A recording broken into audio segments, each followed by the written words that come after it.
Hey everyone, welcome to the power of discipline in language learning. Today we're diving into a topic that I think is super important for anyone trying to master a new language. Indeed. We're going to explore the crucial role that discipline plays in your language acquisition journey. It's truly the foundation upon which consistent and effective learning habits are built. Absolutely. We'll be chatting about how a little bit of consistent effort rather than just raw talent can make all the difference in achieving your language goals. Get ready for some great insights. So, when we hear discipline in language learning, many think of rigid rules or studying for hours daily. But honestly, that sounds overwhelming and unsustainable, right? Absolutely. And that's the core misconception. True discipline isn't about intense, sporadic study marathons that lead to burnout and feeling overwhelmed. Exactly. One massive session might feel productive, but then you drop off, lose momentum, and it's tough to restart. It's a frustrating cycle. Precisely. What truly matters is consistency through small, focused efforts. We're talking just 10 or 15 minutes daily. These regular, short bursts are far more impactful than infrequent, lengthy sessions. It's about building sustainable habits. Yes, like reviewing flashcards while coffee brews or a quick podcast during your commute. Every little bit truly adds up. That steady, daily practice creates lasting progress. Indeed, this consistent reinforcement keeps the language fresh, strengthens understanding gradually, and makes the journey far more manageable and enjoyable. Okay, so moving from the theory to the actual doing, let's talk about some super practical daily habits. These are things you can literally weave into your day without feeling like you're adding a huge burden to your already busy schedule. My first go to tip, and it's a game changer for many, is changing the language on your phone, computer, or even your social media apps. Think about it. You're interacting with these devices constantly. Suddenly, you're seeing settings become ajustes or nachrichten instead of messages. It's passive immersion, and you pick up so much vocabulary without even realizing it. It feels a little weird at first, but you adapt so quickly, and it's surprisingly effective. That's a brilliant one. It forces you to engage with the language in a real world context, doesn't it? Everyday actions suddenly become mini lessons. Exactly. And another huge one for me is utilizing your commute. Whether you're driving, taking a train, or even walking, that's prime time for listening. Instead of your usual music or news, pop on a podcast in your target language. Find one that's designed for learners, or if you're feeling adventurous, a native speaker podcast on a topic you already enjoy. You're not just passively listening, you're getting accustomed to the rhythm, intonation, and common phrases.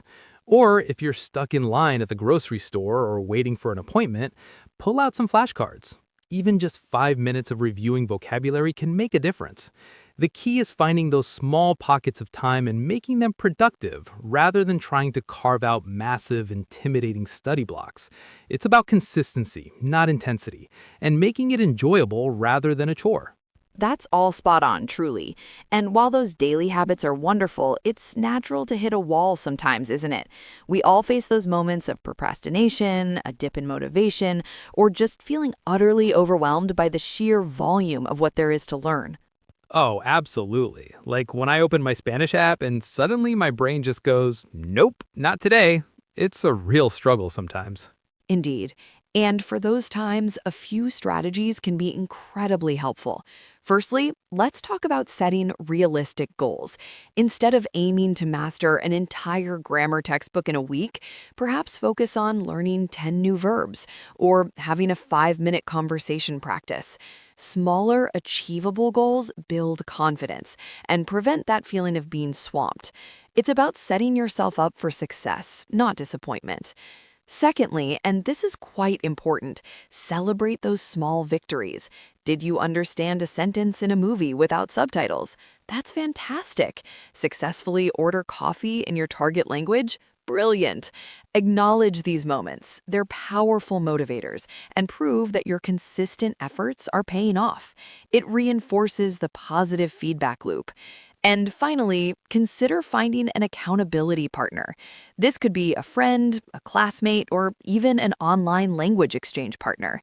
Simply knowing someone else is expecting you to show up or that you'll be checking in with each other on your progress can be a huge driver. You can motivate each other, share resources, and even practice together. It turns a solitary journey into a shared adventure, making it much easier to stay on track even when your personal motivation wanes a little. It's really incredible how those seemingly small, consistent efforts we've been talking about, like changing your phone language or listening to a podcast during your commute, really start to accumulate, isn't it? Absolutely. It's what we often refer to as the compounding effect. Think of it like a snowball rolling down a hill. Each tiny flake of snow it picks up might not seem significant on its own, but over time it grows into something far more substantial and impactful. I love that analogy, and it's so true.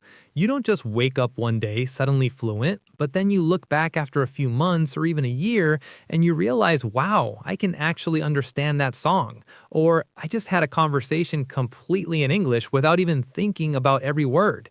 That feeling of progress is just so rewarding. Precisely. The confidence that grows from those consistent small victories is truly immeasurable, and it extends far beyond simply accumulating vocabulary or mastering grammar rules. The real magic happens when you begin to experience the wider world through the lens of your new language.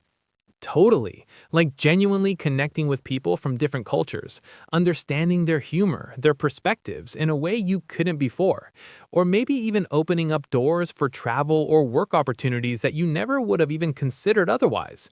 Indeed, cultural immersion, a deeper sense of empathy, forging new friendships, perhaps even academic or career advancements. These are the profound long term benefits that extend far beyond simply being able to order a coffee or ask for directions.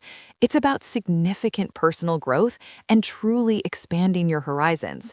So, as we wrap up, it's clear that discipline in language learning isn't about grand gestures or cramming. It truly comes down to those small, consistent efforts you make every day. Absolutely. Think of it like building a house brick by brick. Each little action, from changing your phone's language to listening to a short podcast, adds up. Embrace discipline not as a chore, but as a secret ingredient to making real, lasting progress. Your journey to language mastery is a marathon, not a sprint, and every consistent step makes you stronger.